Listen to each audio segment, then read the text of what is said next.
reprisando um pouco de todos os assuntos que a gente passou durante o semestre. E o primeiro deles, a gente vai falar sobre efeito Joule. Assinale a alternativa incorreta com relação ao efeito Joule. Então, nós vamos ter aqui algumas afirmações e nós vamos dizer se ela é verdadeira ou falsa, ou seja, dizer qual é a incorreta. Vamos lá. O efeito Joule é utilizado para gerar calor em chuveiros, churrasqueiras elétricas e etc. Letra B. O efeito Joule ocorre em razão da passagem de corrente por algum corpo que apresenta uma resistência elétrica. Letra C. A quantidade de calor dissipada pelo efeito Joule é inversamente proporcional à resistência elétrica. E letra D. Quando um fio condutor é atravessado por correntes muito altas, é possível que ele aqueça em razão do efeito Joule. Bom, então temos 4 alternativas aí para a gente poder selecionar a que está errada e a gente pensar em relação às que estão certas e como seria e por que ela está errada, no caso, né? O que é que vocês acham aí dessa questão? Qual é a resposta, a afirmativa incorreta? Letra C, professor. A quantidade de calor dissipada pelo efeito Joule é inversamente proporcional à resistência elétrica. Na verdade, vamos lá. Você está certo. A resposta certa é a letra C. Vamos lá. A quantidade de calor dissipada pelo efeito Joule, ela é diretamente proporcional à resistência elétrica. O efeito Joule, como alternativa B, ela fala aí, ela ocorre em razão da passagem da corrente elétrica por um corpo que apresenta uma resistência elétrica. Assim, todos os corpos, eles apresentam uma resistência elétrica, uns maiores, outras menores. Isso é o que caracteriza ele ser um bom condutor ou um mau condutor, né? Outro fator, aproveitando o efeito Joule. O efeito Joule, ele é ocasionado por uma elevação da temperatura nos corpos, né? E nesse fator, um minutinho só, deixa eu aqui, pronto. Que tem a gente aí com o áudio aberto que estava dando umas pancadazinhas aqui no fone. Vamos lá. Então, o efeito Joule ocorre em razão da passagem da corrente elétrica por algum corpo. E eu estava falando que todos os corpos eles oferecem uma certa resistência. Uns pouco, outras muitas, que caracterizam ele ser um bom ou um mau condutor. Mas quando ele fala aí a respeito de efeito Joule, seria uma elevação da temperatura, quando nós aumentamos a corrente elétrica que circula pelo corpo, nós elevamos a temperatura devido ao atrito que vai existir entre o choque dos elétrons que estarão dentro desse condutor. Então, assim, aumentando a corrente elétrica, nós teremos um aumento do efeito Joule. E na letra C, quando ele fala assim, a quantidade de calor dissipada pelo efeito Joule, ela é inversamente proporcional à resistência elétrica, ela é falsa porque o efeito Joule ele está diretamente ligado à resistência elétrica do corpo, porque é justamente na passagem da corrente elétrica que ela vai ter a resistência, aí sim ela vai ter a geração de calor para poder ter uma queda de tensão ao longo do cabo, e nessa queda de tensão ele gera esse calor e ele tem a perda nessa questão aí. Então, seria a questão do efeito Joule. E aí ele tem na letra A. O efeito Joule ele é utilizado para gerar calor em chuveiros, churrasqueiras, etc. Aonde é mais que a gente poderia utilizar o efeito Joule, fora alguma dessas alternativas aí? O que é que vocês têm alguma ideia onde a gente poderia utilizá-la? O professor, o ferro de solda seria um exemplo? Seria um exemplo. Qualquer equipamento que tenha resistência, ele utiliza o efeito Joule para poder gerar esse efeito. E ele coloca aí, quando o fio condutor é atravessado por correntes muito altas, é possível que esse se aqueça em razão do efeito Joule. É exatamente aquilo que a gente tinha falado.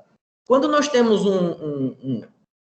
uma quantidade de corrente passando por um cabo, cada condutor ele tem uma demanda que ele despende, ele aguenta, vamos dizer assim, de uma corrente que circula por ele a uma temperatura normal, uma temperatura de trabalho especificada pelo cabo.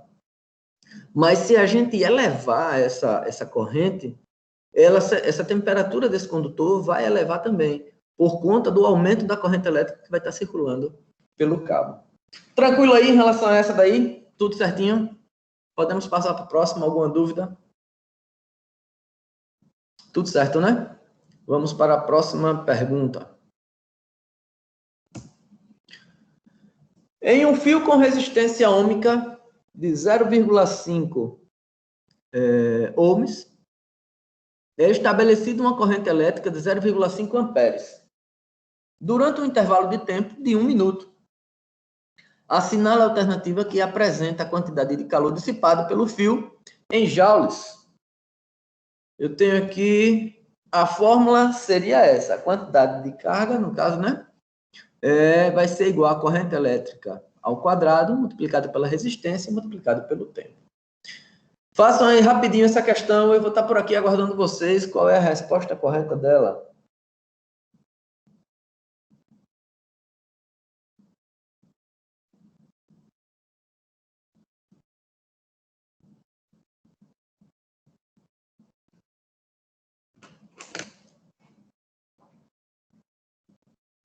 Eu estou por aqui, tá? Vou botar meu microfone no mudo, mas eu estou por aqui aguardando vocês.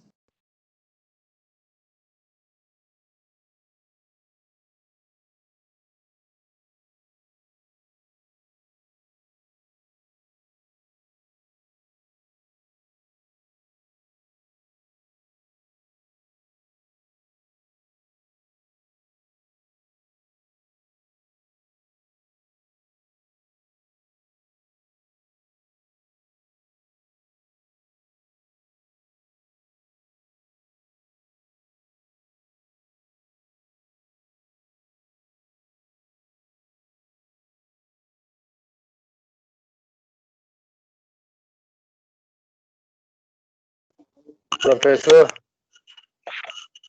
letra A. Estou aqui. Conseguiram fazer? Deu tudo certinho? Letra A, 7,5 joule. Certo? Exatamente. Vamos lá. Então, a capacidade, a quantidade de calor que vai ser dissipada, ela está diretamente ligada à corrente elétrica, está aqui, que está diretamente ligada também à resistência e multiplicado pelo tempo. Então, o que acontece? Vamos lá.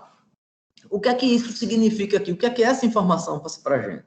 Quer dizer o seguinte, que a quantidade de calor que vai ser dissipada, se eu elevar a corrente do circuito, vai aumentar a quantidade de calor dissipada. Isso significa, isso também é questão de, vamos dizer assim, comprimento do cabo, vamos dizer, a bitola do cabo está diretamente ligado, a resistência também, né?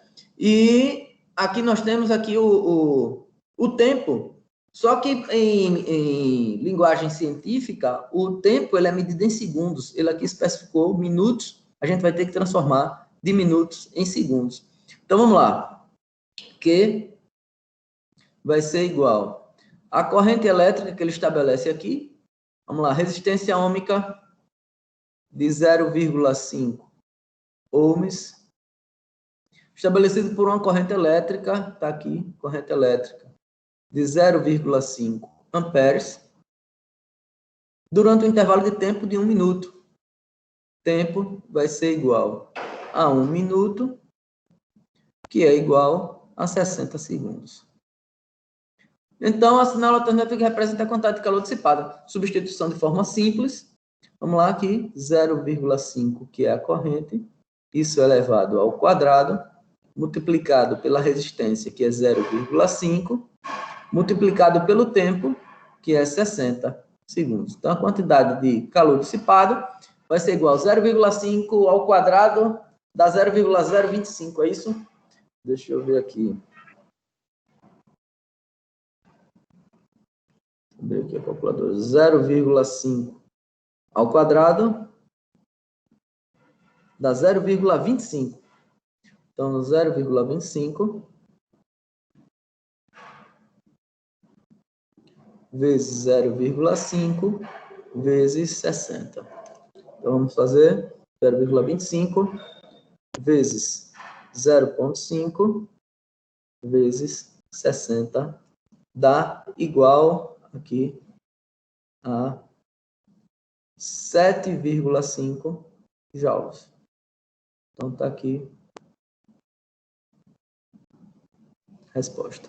Então, o que acontece? Eu poderia perguntar o seguinte, elevando-se a corrente de 0,5 ou quadruplicando a corrente do circuito ou triplicando a corrente do circuito, qual seria a quantidade de calor dissipada? Aí a gente já teria. Se eu disser o seguinte agora, um fio com resistência ohmica de 0,5, agora se eu aumentasse esse comprimento em 3 vezes e tal, essa resistência ohmica aumentaria proporcional e calcule a corrente, aí eu dando a quantidade de calor dissipada, e assim sucessivamente. Então, essa fórmula, ela leva a gente a perceber que a quantidade de calor, ela está diretamente ligada ao tempo, à resistência e à corrente que circula. Como eu falei, né, em condutores, a gente pode calcular isso num cabo metálico, a gente pode calcular realmente em resistência de equipamentos.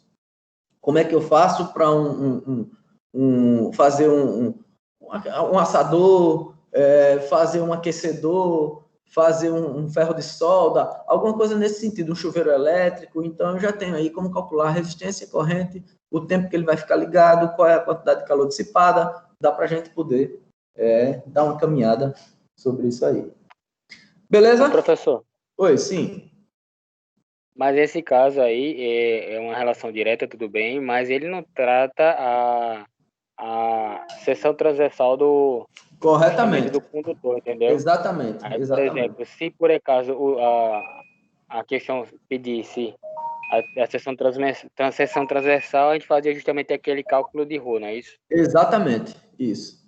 Que ele teria, Rho, a segunda lei de Ohm, né? Rho multiplicado pelo comprimento do cabo dividido pela área da seção transversal. Beleza? Vamos lá, vamos para a próxima questão. Deixa eu botar ela aqui. Das afirmações a seguir, avalie se são verdadeiras ou falsas. Somente os metais, somente os metais podem conduzir eletricidade e calor. Isso é verdadeiro ou falso? Falso. Quais são outros materiais que podem conduzir a eletricidade, o calor? A gente tem os metais, né? A gente tem os semicondutores, que eles precisam de uma excitação para poder transmitir, conduzir energia elétrica, né? E assim sucessivamente. Tem mais algum outro que vocês queiram salientar para esse caso? Mas, assim, por exemplo, o líquido também pode transmitir água, também pode conduzir eletricidade. Exatamente. Então, né, estou dizendo os ametais, que são não metais, né? Os semicondutores, os líquidos, pode ser, tranquilo. Vamos lá. Um material é melhor que o outro, melhor condutor do que o outro, quando possui valor de condutividade elétrica maior. Verdadeiro ou é falso essa? Verdadeiro. Verdadeira. A questão de condutividade, ela está relacionada também à permissividade, né, da passagem da corrente elétrica e inversamente à resistividade, né? A resistividade do material, a gente está falando a respeito da característica intrínseca do próprio material, né? Essa resistividade, vamos dizer assim, ela não está ligada diretamente ela está ligada ao comprimento, mas ela não depende do comprimento, ela depende do material em que ela é feita. Ela tem a resistividade intrínseca do próprio material, que aí você multiplica pelo comprimento, como fala a segunda lei de Ohm, e aí você calcula a resistência, isso se baseando também da área de seção transversal. Vamos lá para a próxima alternativa. O efeito Joule é a transformação de energia elétrica em energia térmica em virtude da alta velocidade dos elétrons livres ao transitarem pelo condutor. Verdadeiro ou falso? Verdadeiro. Essa daí ela tem um detalhezinho nessa questão, que o efeito Joule ela não tem a ver com velocidade. Ela tem a ver com é o choque. Exatamente. E não com velocidade. Então, essa daí seria falsa por essa questão. Porque, como ele fala aqui, o efeito Joule é a transformação de energia elétrica em virtude da velocidade, da alta velocidade. E não é velocidade, é pelo choque dos elétrons transitarem no condutor. Próxima afirmação. Se um dielétrico for submetido a uma alta tensão, existe a possibilidade da sua rigidez dielétrica ser rompida e ele conduzir corrente elétrica. Sim ou não?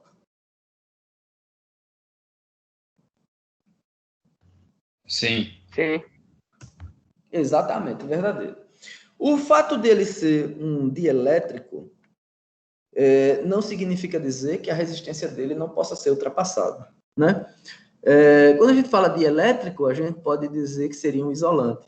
Mas os isolantes, ele tem uma resistência específica, que é uma tolerância, para a gente poder ter uma margem de segurança para que não permita a passagem do elétron de um átomo para o outro, do elétron livre, né? Que ele não se desprende do elétron livre. Mas quando a gente utiliza, inclusive, EPIs, eles têm um nível de tensão que é especificado pelo fabricante, que ele tolera, né, vamos dizer assim, a tensão até esse nível, e ele isola para que não seja permitido mais um dielétrico submetido a uma alta tensão, ele tem realmente a possibilidade da sua rigidez dielétrica ser rompida e ele conduzir a corrente elétrica.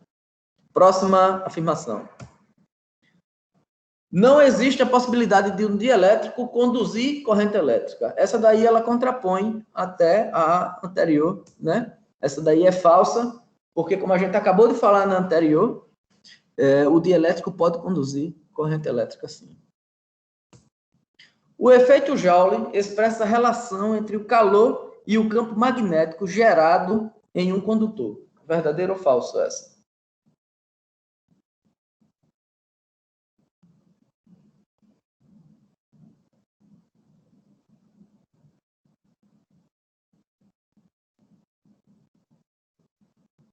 Essa questão ela é falsa. Falsa. Nós vimos... Oi, pode falar.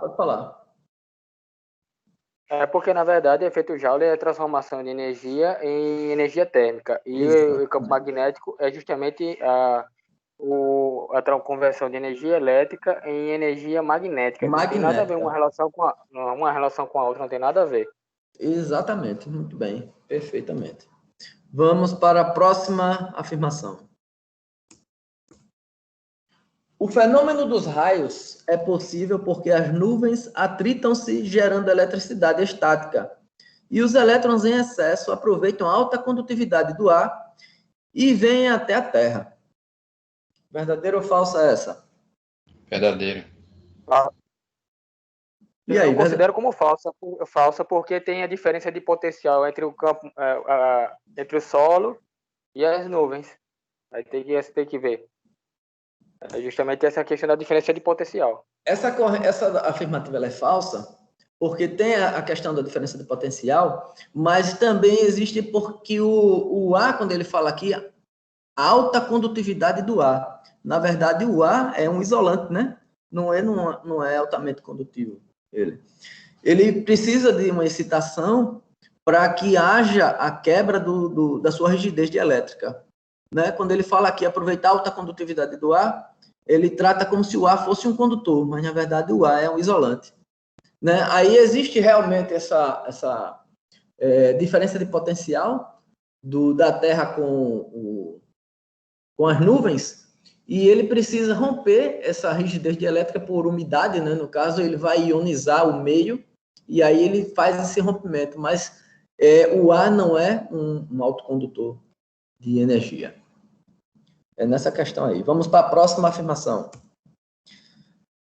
Essa daí se repetiu, não foi? Foi. Não existe a possibilidade de um dielétrico conduzir a corrente elétrica. Essa se repetiu. Essa daí é falsa. Vamos para a próxima.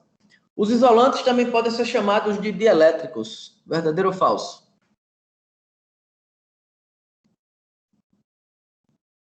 Verdadeiro. Essa é verdadeira, né? Verdadeira. Vamos para a próxima questão.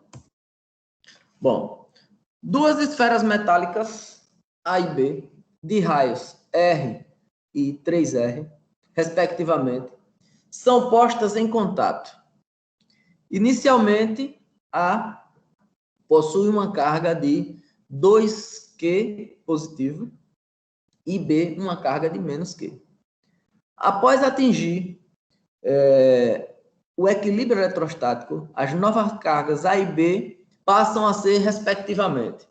Pronto, nessa questão aí, eu vou pedir que vocês tentem resolver, alinhem as ideias, certo? Não é uma questão de difícil resolução, ela é uma questão fácil de resolução, mas, porém, a gente tem que assimilar as ideias, e a alternativa, ela está aí.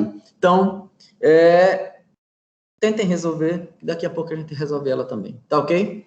Eu vou botar o meu microfone no mudo, mas eu vou estar por aqui, se vocês precisarem. E, respectivamente, aqui nós vamos ter a carga de A, tá? Nessa aqui, a carga de A final, e aqui a carga de B final, tá? Considere que aqui tem uma vírgulazinha entre os dois, separando eles. Deixa eu botar aqui. Beleza? Pronto, eu vou estar por aqui. Qualquer coisa é só chamar.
Senhores, conseguiram?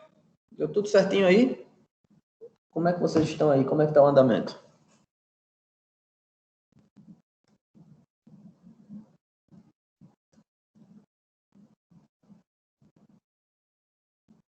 Eu vou fazer o seguinte, eu vou interromper o compartilhamento e vou botar naquela minha tela branca para a gente poder começar a resolver.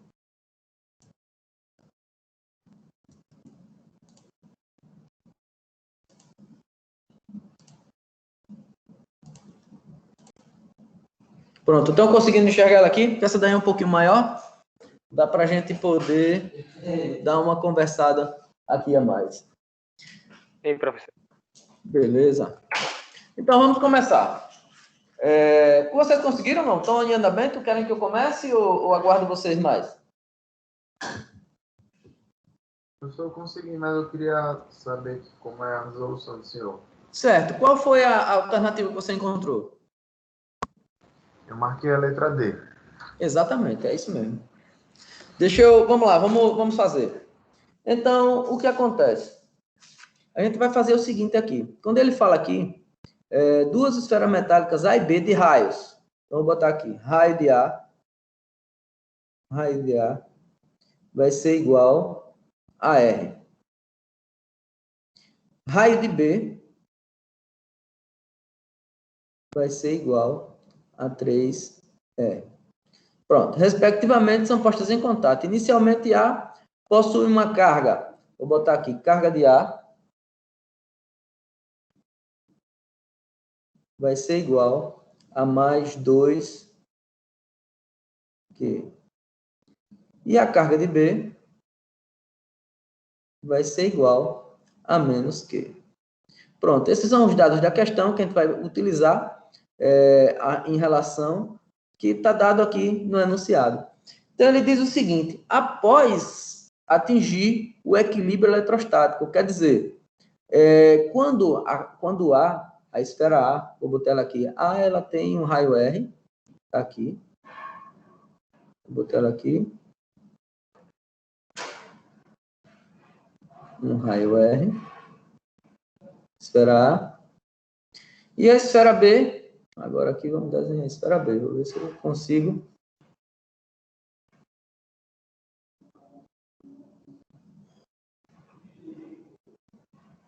Com um pouquinho de boa vontade de vocês, a gente enxerga duas esferas aqui.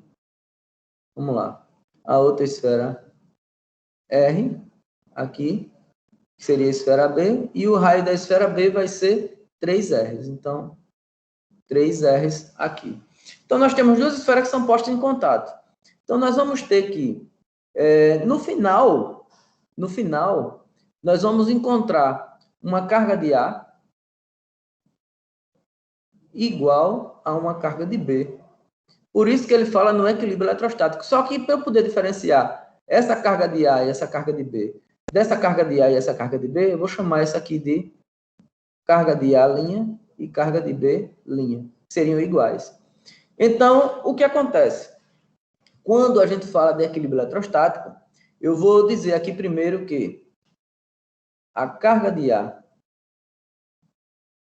mais a carga de B vai ser igual a carga de A' somado com a carga de B'. Vocês concordam com isso que eu estou colocando aqui? Porque, na verdade, a gente vai ter a carga de A, que vai ser igual à carga de B, vai ser somada as duas, ela vai ser um rearranjo da carga inicial de A e a carga inicial de B. Concordam comigo, não? Não é isso? Certo, professor. Correto. Então, vamos lá. Então, a carga de A, ela seria mais 2Q. Está aqui. Então, 2Q. Mais, que é da fórmula, a carga de B, que ela é menos Q. Vai ser igual. Aí vem aqui a carga de A, aqui, mais a carga de B'. Só fiz a substituição da carga de A e da carga de B. Então, eu sei que aqui eu vou ter que 2Q, vai ser 2Q, vou botar aqui 2Q, menos Q, vai ser igual a carga de A', mais a carga de B'. E eu vou ter que Q, no caso aqui Q, vai ser igual a carga de A' mais a carga de B' no final. Vou pegar aqui o lápis vermelho, que eu vou botar esse aqui e vou marcar com um asterisco aqui, que eu vou guardar essa informação aqui.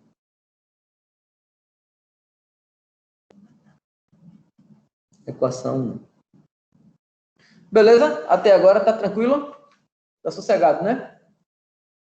Então, vamos para um segundo ponto. Deixa eu andar um pouquinho aqui. Essa é a primeira equação. Eu vou dizer que... Deixa eu pegar aqui a caneta azul para a gente poder continuar de novo. Eu vou dizer que a carga de A...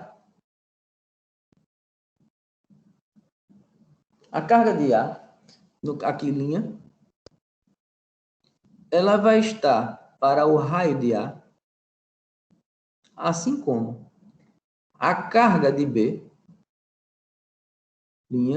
vai estar para o raio de B. Correto? É outra observação também simples que a gente sabe que uma vai estar em relação à outra. Então, eu vou ter aqui a carga de A,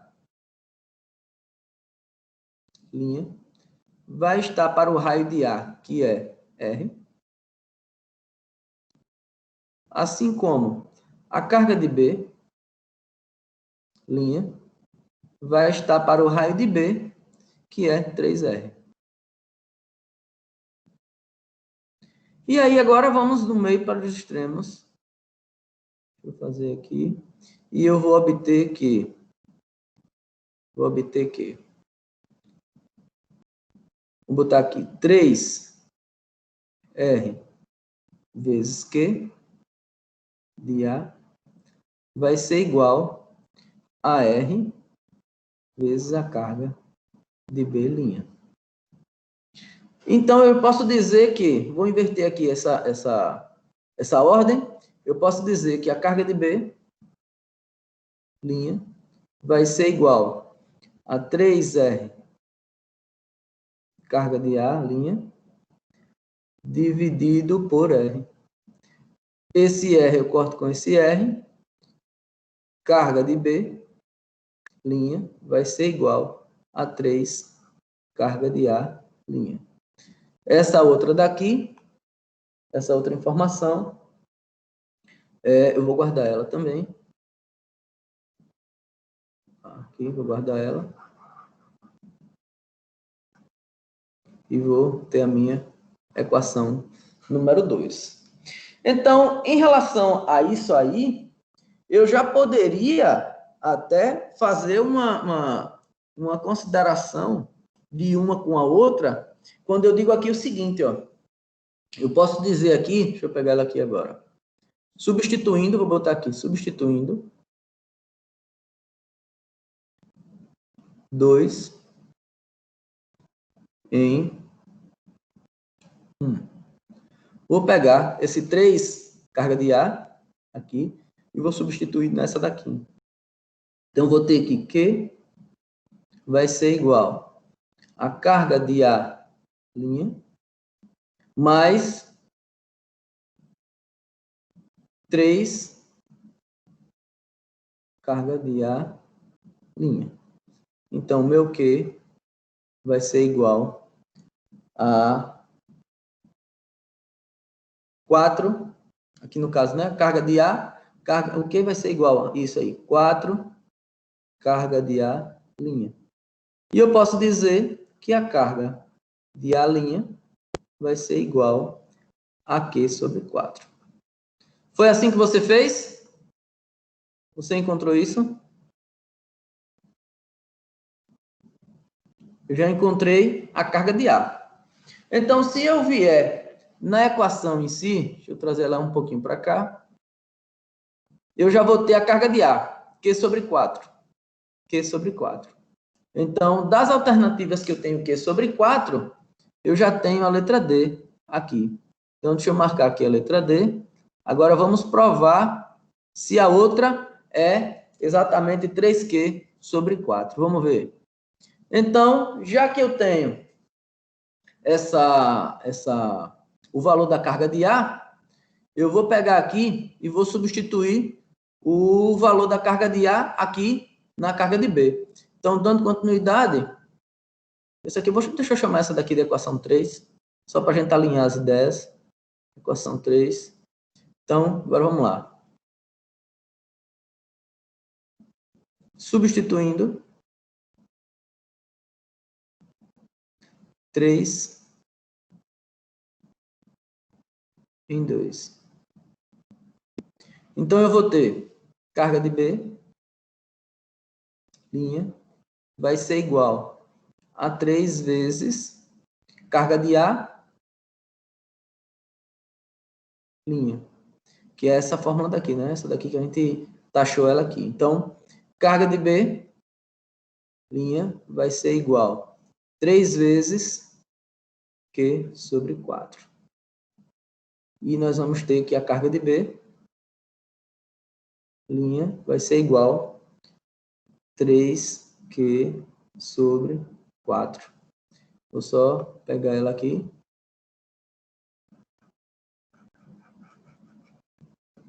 Beleza. Então, vamos subir. 3Q sobre 4. Está ali na equação. 3Q sobre 4. Vou diminuir ela aqui para vocês baterem um print da tela. Mas, na verdade, ela vai ficar... Está gravada. A aula está gravada aqui. Eu vou estar postando ela depois, lá para vocês acompanharem. Tá bom?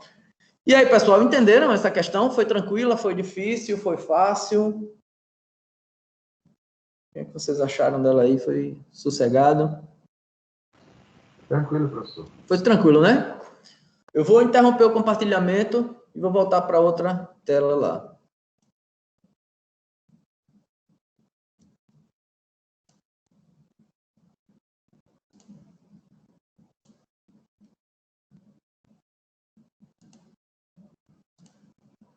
Bom, então a gente voltou aí com a questão. A resposta da questão seria... Deixa eu clicar aqui na tela, tem que clicar aqui. Letra D, a resposta Q sobre 4, a carga de A, e 3Q sobre 4, a carga que eles ficam especificamente. Bacana, pessoal? Tranquilo até agora? Tá sossegado, né?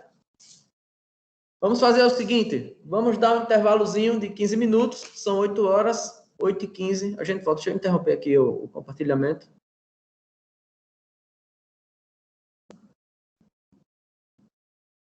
Tranquilo aí para vocês? Bom, então tá tudo tranquilo, né? Até agora tá sossegado, né? No próximos slides que a gente vai ter de resolução de exercício, a gente vai se envolver um pouco mais na prática da parte final das nossas aulas, beleza? A gente vai dando mais algumas informações. Tranquilo, pessoal? Então, são 8h05, 8h20, a gente volta, tá? São 15 minutinhos, beleza? Tranquilidade, até daqui a pouquinho.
Senhor, estou por aqui.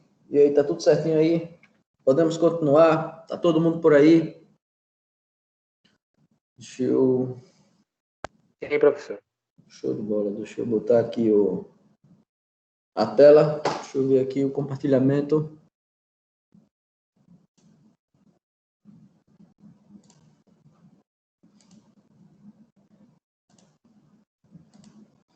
Então, nós paramos nesse slide com a letra D, né? A gente respondeu essa questão anterior. Vamos à próxima questão. Deixa eu dar um pouquinho na tela. Pronto. Vamos lá. Ao aumentarmos o comprimento de um resistor, sem variarmos outros parâmetros, tais como a resistividade, espera-se que sua resistência aumenta, sua resistência elétrica diminui, desculpe, a letra A, sua resistividade aumenta, sua resistência elétrica diminui, sua resistência elétrica aumenta, ou a sua condutividade aumenta. Eu acho interessante a gente falar essa questão justamente pelo que a gente está falando a respeito de enunciados sobre a gente está decifrando o que a gente está falando, né? A questão de resistência e resistividade, que a gente tinha falado, né? E condutividade, né? Então, vamos lá. Temos duas coisas aí interessantes. Ele coloca assim, ao aumentarmos o comprimento de um resistor, sem variarmos outros parâmetros, ou seja, a resistividade, ela está ligada... existe a segunda lei de Ohm, para poder a gente ser mais... Vamos botar aqui. Ele diz que a resistência vai estar igual a ρ vezes L sobre A. Essa é a segunda lei de Ohm. Onde ele diz que a resistência está ligada à resistividade. Essa resistividade, ela é intrínseca do material. Ela é uma letra grega ρ, né? E, assim, nós temos que a resistência está diretamente ligada ao comprimento, ao material em que ele é feito, e ela é inversamente proporcional à área da seção transversal. Significa dizer o quê? Vamos lá. Deixa eu pegar aqui um condutor. Está aqui, o primeiro caso. Vou pegar aqui o caso A. Eu tenho aqui um condutor. Eu tenho essa seção transversal. A área da seção transversal é essa daqui. Pronto. Então, a corrente elétrica passa nesse sentido. Pronto. Agora vamos para um segundo caso. Deixa eu botar ele aqui. Aqui. Vamos para um segundo caso. Para nesse próximo caso, eu vou aumentar a área da seção transversal. A área da seção transversal. Então, vou fazer ele aqui.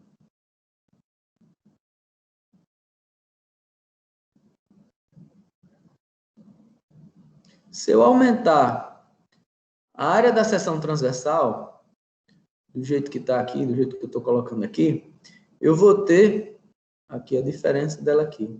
Então, como a gente pode perceber, a corrente elétrica que vai passar por aqui, ela vai fluir com mais tranquilidade do que aqui o caso B e o caso A. Para o condutor A, ele vai ter uma resistência. Se eu aumentar, vamos dizer assim, digamos que eu tenha uma corrente, vou botar assim, corrente 1 dá igual a X. Um exemplo só algébrico, vamos lá. Então, a corrente 1 vai passar pelo condutor A, e a corrente 1 também, entrando pelo condutor B, as duas fluem tranquilamente. Se eu triplicar agora o valor da corrente, então a corrente 2 vai ser igual a 5x. Se eu quintuplicar o valor da corrente, quando eu for colocar a corrente pelo condutor A, eu, logicamente, terei um choque de elétrons muito maior no condutor A do que se eu pegar essa corrente e colocar dentro do condutor B.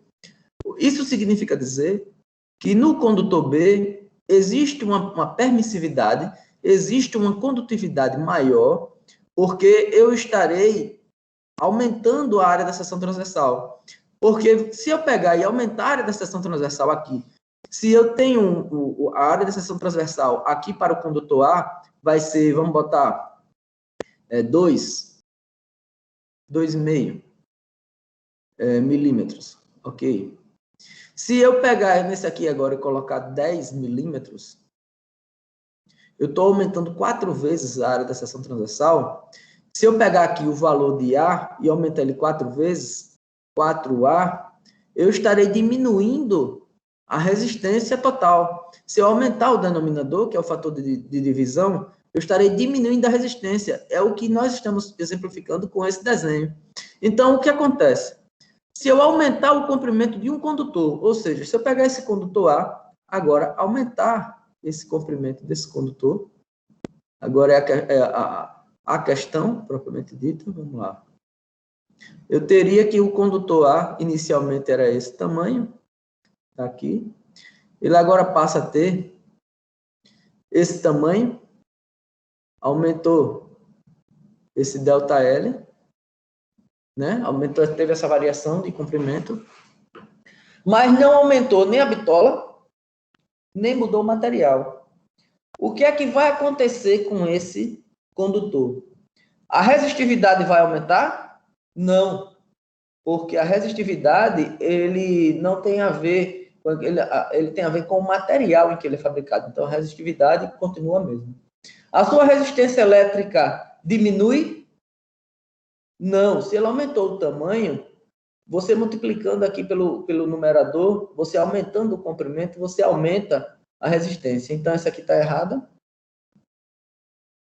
Essa daqui está errada também. A sua condutividade aumenta? Não.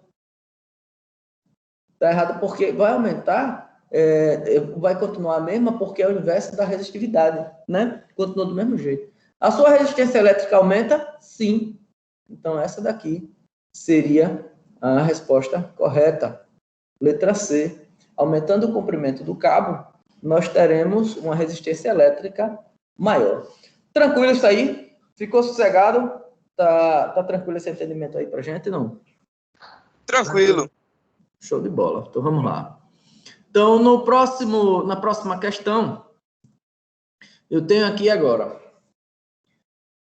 A semicondução extrínseca é aquela na qual as propriedades elétricas do material dependem das impurezas inseridas nela, o que resulta duas possibilidades de materiais chamados tipo N e tipo P.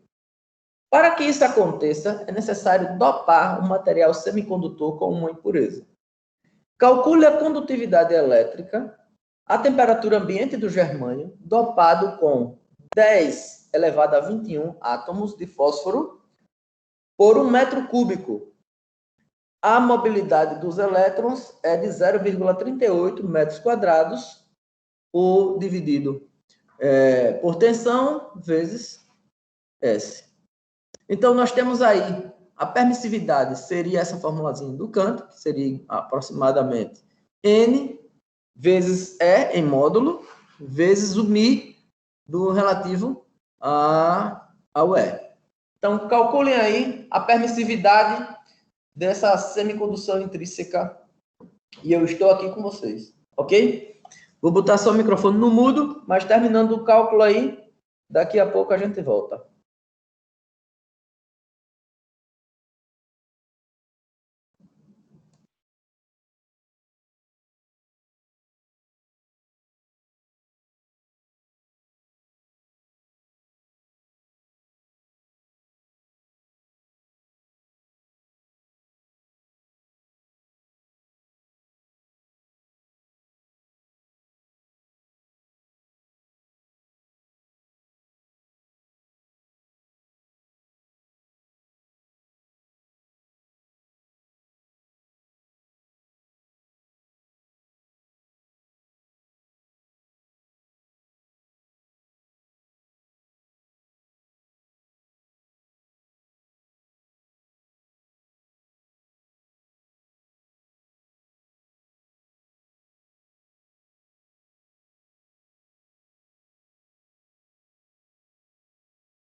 Senhores, e aí? Conseguiram? Foi tranquilo essa ou foi fácil?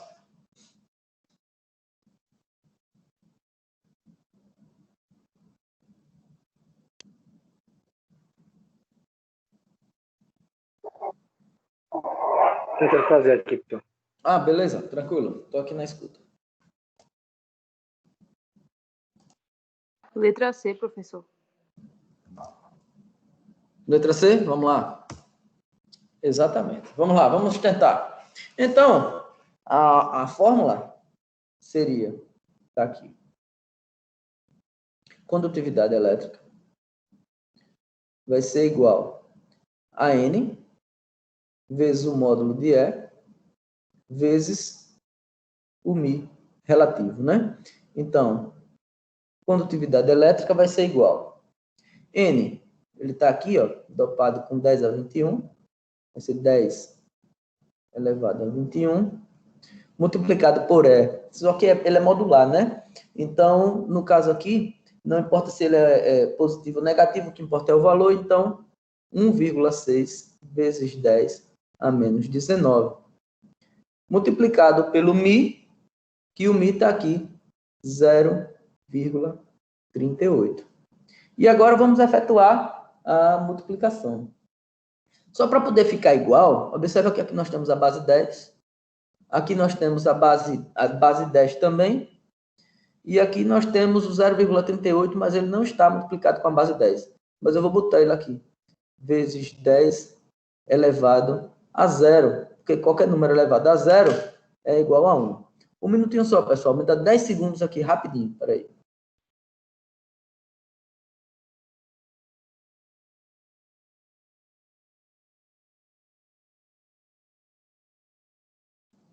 Prontinho, vamos lá, vamos continuar. Então, 10 elevado a 0, só para poder efetuar a multiplicação normal, não tem problema nenhum, não. Então, aqui eu vou botar 1 vezes, só também para poder completar aqui a nomenclatura. Eu vou ficar com número, base e expoente. Número, base e expoente. Número, base e expoente.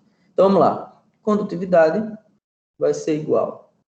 1 vezes 1,6 dá 1,6. 1,6 vezes 0,38 vai dar aqui, deixa eu dizer, fazer aqui rapidinho. Aqui, 0,608. 608 vezes 10. Aí agora eu tenho 21 daqui. Aí seria mais, né?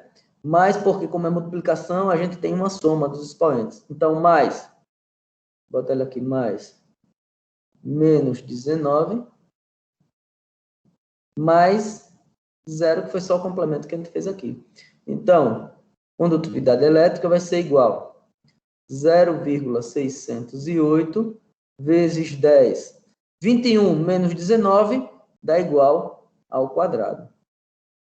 Então, eu vou ter aqui que a condutividade elétrica vai ser igual a vírgula aqui no caso é vezes 100, né? Que 10 ao quadrado é 100. 0,608, a vírgula anda duas casas, então vai ser 60,8. Aí eu vou ter aqui, no caso, ohms vezes metro a menos 1. Então, alternativa letra C, 60,8 ohms vezes metro a menos 1. Tranquilidade, pessoal, aí? Alguma dúvida a respeito aí? Não, né? Tá tranquilo, né? Vamos para a próxima questão. Na próxima questão, nós temos: considere um capacitor de placas paralelas, cujas áreas são 3 centímetros quadrados e estão separadas por 4 milímetros de vácuo. Calcule a capacitância deste capacitor. Permissividade elétrica no vácuo, que vale 8,852 vezes 10 a menos 12. Bacana? Então, a fórmula é essa daqui, que a gente vai utilizar de capacitância. Tranquilo, eu estou por aqui também. Tentem responder essa. Qualquer coisa, eu estou por aqui, tá?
E aí, pessoal, como é que estão essa daí? Tá tranquila?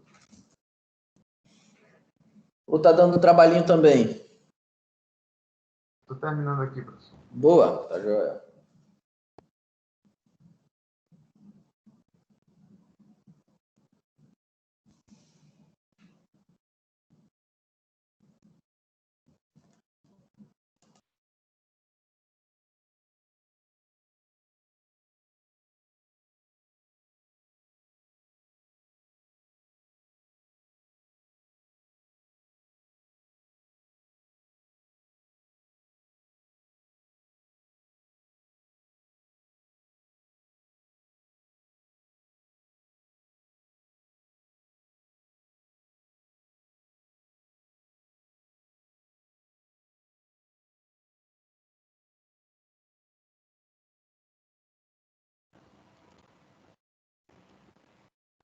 Professor, o meu deu 6,64 vezes 10 a menos 13.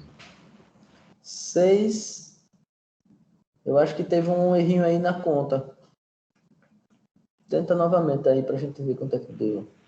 Certo, vou refazer aqui. Veja aí.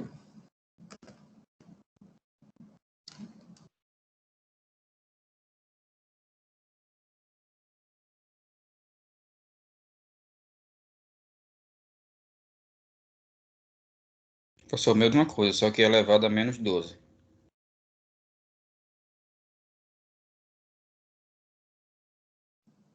O seu deu 6 ponto alguma coisa, então eu posso estar errado aqui, eu então. Então vamos lá, vamos resolver aqui para a gente ver.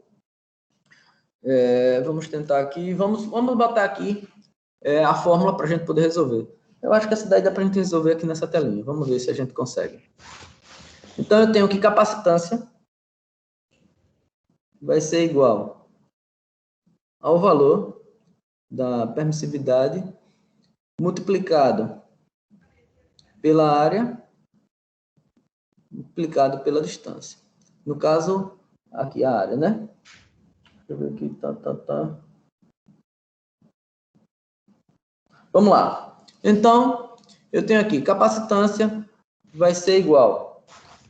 Aqui a permissividade no vácuo, ela foi dada 8,852 vezes 10 a menos 12, multiplicado pela área, que aqui no caso ele fez o seguinte, a área são de 3 centímetros quadrados. Ok, então, quando a gente fala aqui em centímetros, a gente tem que transformar ele em metros, não é isso? Não é em centímetros. Então, a gente vai ser aqui 3 vezes 10 a menos 2. Não é isso? Sim ou não? Menos 2. Sim ou não? Qual é a dúvida aí até agora? Mas ele não é centímetro quadrado, professor? Então, mas aqui não é para transformar ele em metro?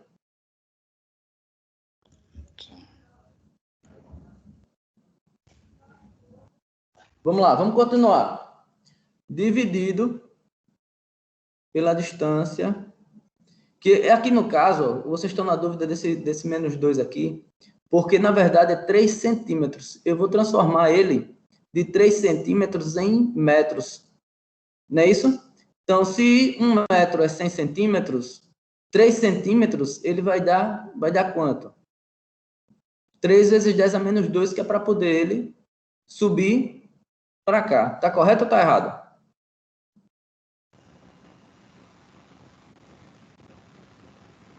Mas quando é centímetro quadrado, ele não seria 3 vezes 10 a menos 4, não? Porque Correta? Exatamente, correto. Esse daqui a gente está transformando ele aqui em metros, não é isso? Não é? Isso. Ok. Aí quando a gente faz aqui, ó, aí a gente transformou ele em metros quadrados. Correto? Exato. Exatamente. É isso aí. A gente transformou de centímetros aqui para metro. E na hora que a gente transformou para metro, como ele seria quadrados, então a gente botou ele aqui quadrado, a gente agora transformou ele em metros quadrados. Então, vamos lá. dividido por, aqui, 4 milímetros. Então, vamos trazer ele por 4 vezes 10, transformando em metro para poder ficar igual, também daria aqui menos 3. Perfeito? Então, vamos dar continuidade agora. Capacitância vai ser igual. Então, eu vou ter aqui 8,852 vezes 10 a menos 12, vezes, aí eu tenho 3 vezes 10 ao quadrado, a menos 2 ao quadrado, eu vou ficar com 9, vezes 10 a menos 4, dividido por 4, não, no caso eu vou botar ele aqui do lado, para poder a gente ficar, multiplicado por 1, dividido por 4, vezes 10 a menos 3. Então, capacitância vai ser igual. Eu vou ter aqui, vamos lá, 8,852 vezes 9. Deixa eu pegar ele aqui, fazer aqui na calculadora. Deixa eu ver aqui.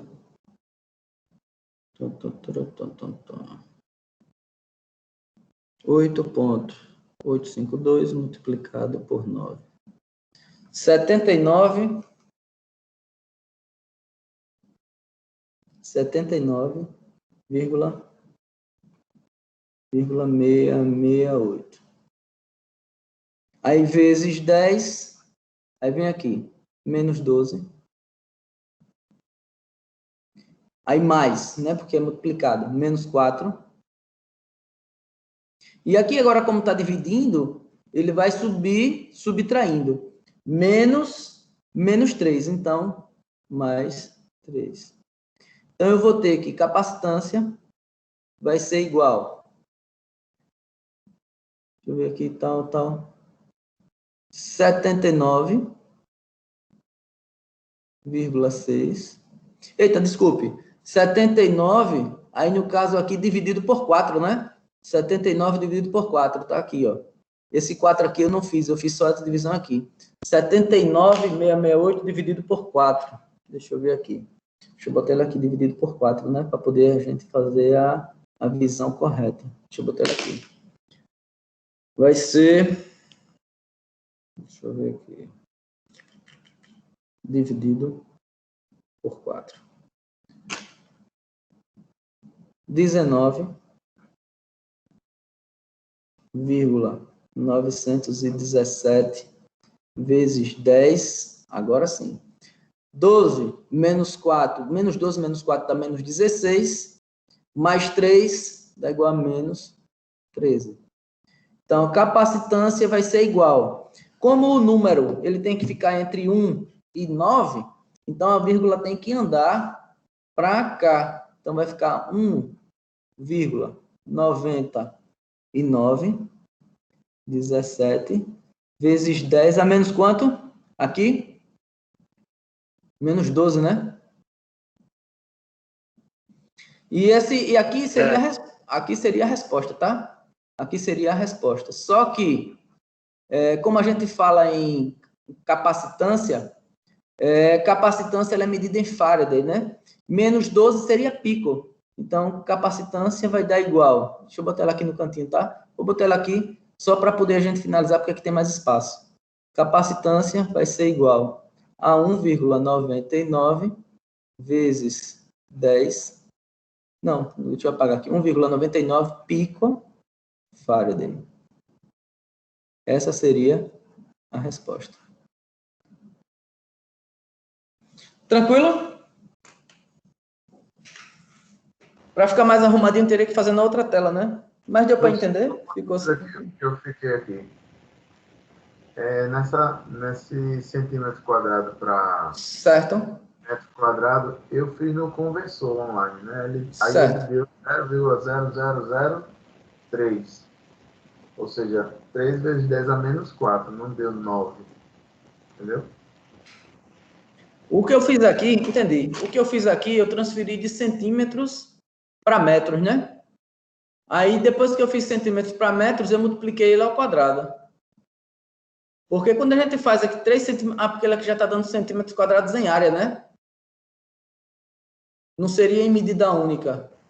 Exato. Na verdade, é para transferir para metro quadrado, né? Metro quadrado, exatamente. Deu quanto aqui a sua? Vocês estão certos. Deu quanto aqui a sua?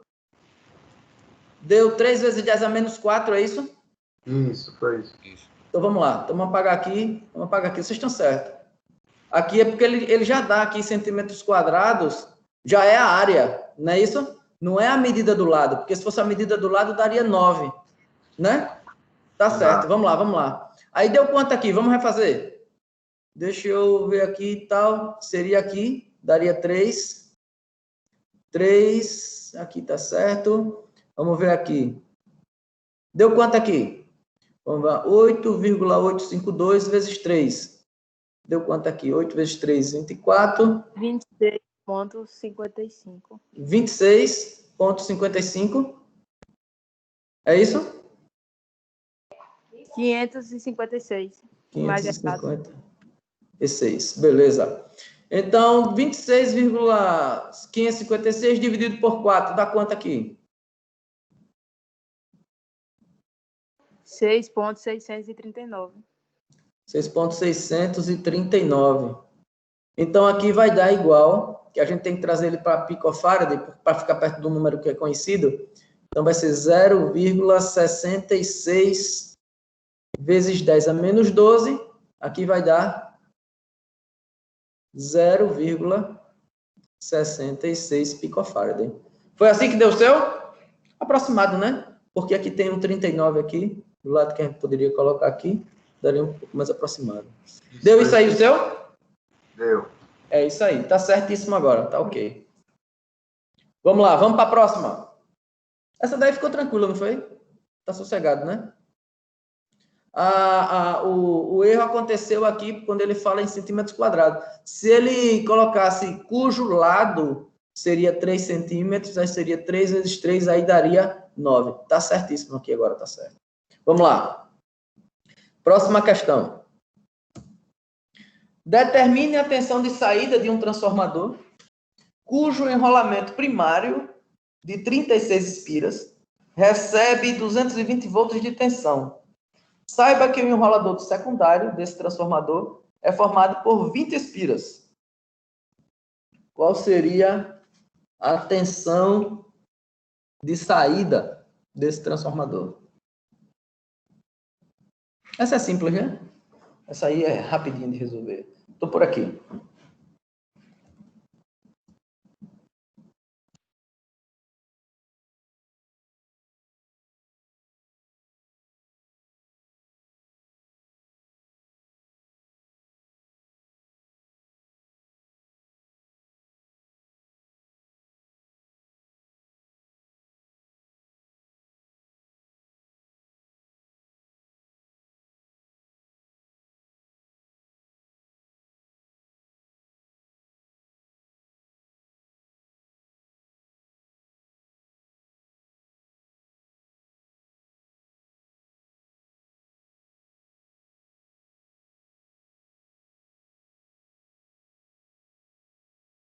Professor, 122 volts.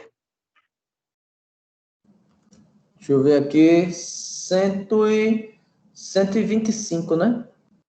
Deixa eu ver aqui. 35, 36. 122 volts. É isso mesmo. 122 volts. Vamos lá. Dá 122,22. Exatamente. Isso mesmo. Vamos lá. Então, a fórmula que a gente vai utilizar, ela diz que a tensão do primário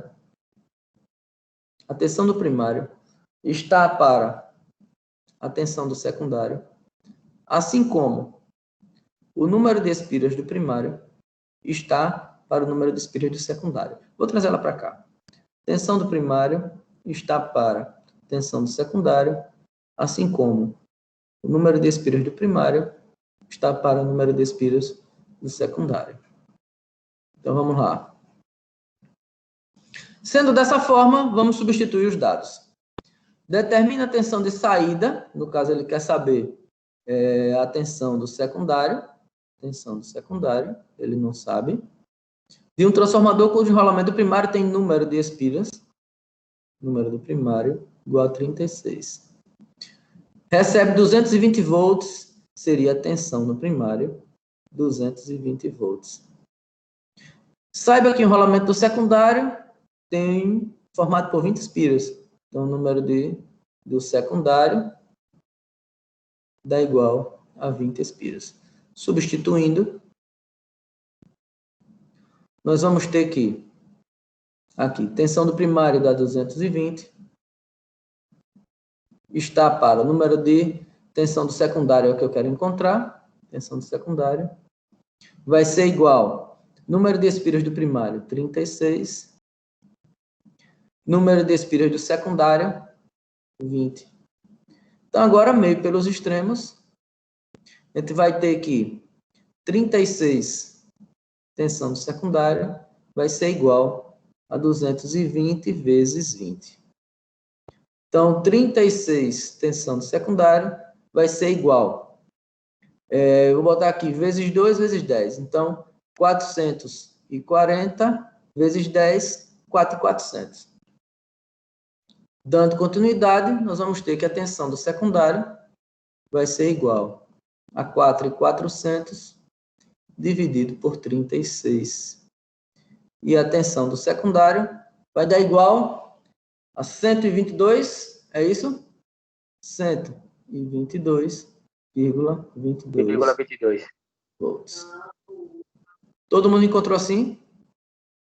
Deu certinho assim? Agora eu vou trazer a próxima questão, ela é um pouco mais próxima do que a gente utiliza no nosso dia a dia. Deixa eu botar aqui a próxima questão para a gente poder trabalhar. Aqui. É porque essa daí eu tinha feito essa resposta com 35 espiras, tá? Aí dá 125,71. 36 espiras dá 122. Vamos lá. A tensão elétrica fornecida por uma empresa energética é 220 volts. Sabendo que um aparelho funciona com 12 volts e possui um transformador integrado com 1000 espiras no enrolamento primário, quantas espiras são necessárias no enrolamento secundário para que a tensão não supere 12 volts? Ou seja, para que ela fique 12 volts, que ele funciona com 12 volts, que está aqui, né? Então, quanto é o número de espiras no enrolamento do secundário para que ele fique com 12 volts na saída? A fórmula que a gente vai utilizar é a mesma, né? Está aqui. Tensão do primário. Deixa eu botar a cadela aqui no cantinho. Isso. Tensão no primário está para o número de espiras do primário, assim como, está para a tensão no secundário, assim como o número de espiras do primário está para o número de espiras no secundário. Está aí. Mande brasa aí para a gente ver quanto é que dá. 60 espiras. Quantas espiras? 60. Vamos lá. Então, o número de tensão, aqui, a tensão do primário dá 220. Sabendo que um aparelho funciona com 12 volts na tensão do secundário. Então, 12 volts. Número de voltas do primário seria 1000. Professor? Opa. Corrigindo aqui rapidinho. 54, viu? Exatamente 54,54. Exatamente. Ou seja, quase 55 espiras. Quase 55 espiras, isso mesmo. Então, nós vamos ter aqui vai ser o número de espiras do secundário. Então, multiplicando o meio pelos extremos, nós vamos ter aqui 220 número de espiras do secundário vai ser igual a 12 vezes 1000. 1, 2, 3. Então, o número de espiras do secundário vai ser igual a 12.000 dividido por 220. Esse cai com esse. Então, o número de espiras do secundário vai ser igual a 1.200 dividido por 22, que dá igual a 54,54 voltas. Todo mundo encontrou assim? Deu certinho aí para todo mundo?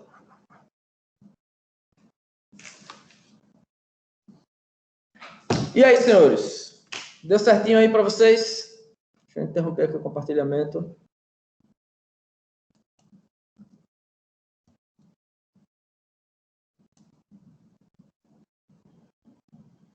E aí, senhores? Está tudo certinho? Deu tudo certinho?